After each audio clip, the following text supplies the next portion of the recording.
noted at the beginning of the conference today, the chief aim of the Human Flourishing Program is to bring the empirical social sciences in closer dialogue with the humanities, with philosophy and theology. And we do genuinely believe that this is an important two-way exchange. And I think one of the ways that exchange can occur is with regard to measure development, trying to draw upon the rich conceptual resources of philosophy and theology to try to more adequately develop measures and to choose amongst items. At our very first conference on suffering, the various themes on suffering in the philosophical and theological presentations, we ended up trying to extract those and developed a measure of that when we've collected data on that now amongst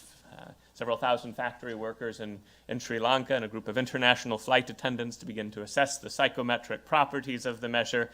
Here we're trying to do a similar thing with, as Jeff mentioned, meaning and purpose.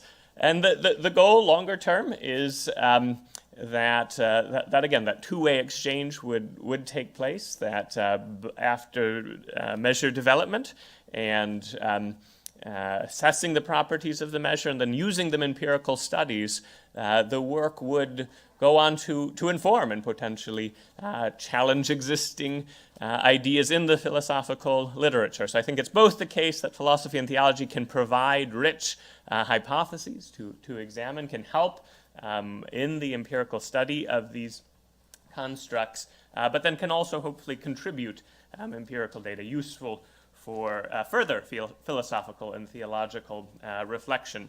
So in the next couple of months, we will be collecting data either on these items or a modified set, but before we did so, we thought this would be a wonderful opportunity to get your feedback and critique before going through that work of data collection. Again, we're very committed to this process of trying to work through the conceptual foundations first.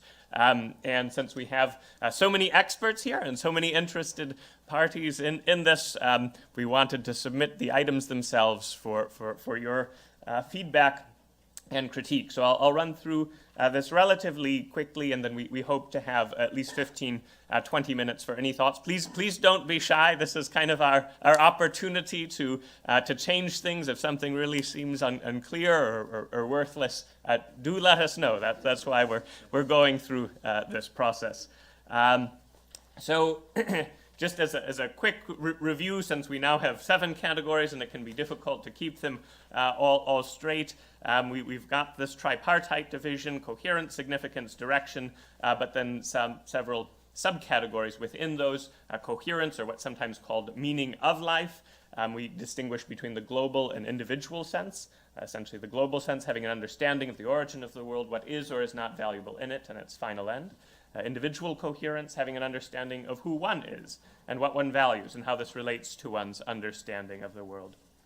Then within significance, what's sometimes also called meaning in life, subjective significance and objective significance. The subjective side, essentially finding one's activities worthwhile, no bar beyond that. The objective sense, having achievements, contributions, and activities that are either objectively valuable or if you don't believe in objective values, are at least sort of valued by the community. And we think the items that we are giving are sort of agnostic with regard to those two possibilities. And then finally, direction, what's sometimes also called purpose in life. Jeff had talked about these 3 hierarchies: mission, purposes, goals. Goals, lowest level of the hierarchy, simply something one desires to accomplish. Purposes, a life aim that essentially generates and then organizes the goals. And then something more singular, mission or calling or vocation, a unified understanding of what one's life should be, that generates and guides all of one's activities, goals, purposes, and adjudicates between them when they come into conflict. So here are sort of some of the features of this measure. Again, we're employing the tripartite division that had been proposed earlier, 3 items in each of these 7 subdomains. Within each subdomain, we've tried to choose items to capture breadth within each domain, and I'll go through with each of these domains how we're trying to accomplish that.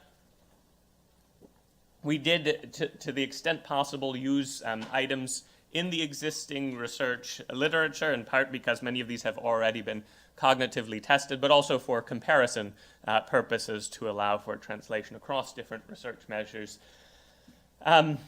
However, occasionally we found it necessary to at least slightly modify some of the existing items, either because of ambiguity or in some cases such as trying to develop items for global coherence, because there was essentially nothing we could find out there, somewhat surprisingly. But importantly, this measure is really pertaining to having meaning and purpose rather than seeking it or making progress towards it. So we're not capturing those aspects, unlike, for example, part of Mike Steger's measure. So here are the items which you also, I think, now have in front of you with global coherence. The 3 items were, have a clear understanding of the ultimate meaning of life. Second, the meaning of life in the world around us is evident to me. And then finally, I have a framework that allows me to understand or make sense of human life. So items related to sort of the ultimate purpose in life, the world, and then human life specifically. With individual coherence, we were able to take all of these from the existing items that were available. I understand my life's meaning. I can make sense of the things that happen in my life, and I have a philosophy of life that helps me understand who I am. So essentially, life's meaning, the events, and my identity are captured by these 3 items here. Then with subjective significance, 3 items were basically, I am living the kind of life I want to live. Living is deeply fulfilling. I feel my life is significant. Capturing kind of life want to live, fulfillment and significance. You might think of this as sort of the Woody Allen domain of meaning here. Again, nothing beyond just finding it fulfilling. Then with regard to objective significance, the things I do are important to other people. I have accomplished much in life as a whole. And I make a significant contribution to society. So importance to others, accomplishment, contribution as 3 potentially separate facets of objective significance. Then with mission, purposes, and goals, 3 items each here as well, essentially pertaining to awareness of these, having the sense of mission or purpose or goals, and then the consequences of that. So with mission, I've been aware of an all-encompassing and consuming purpose toward which my life has been directed. I have a sense of mission or calling, and I have a mission in life that gives me a sense of direction. So again, awareness of that mission, having the sense of mission or calling itself, and then that itself giving some sense of direction. Within purposes, I can describe my life's purposes. I have a sense of direction and purpose in life. My current aims match with my future aspirations.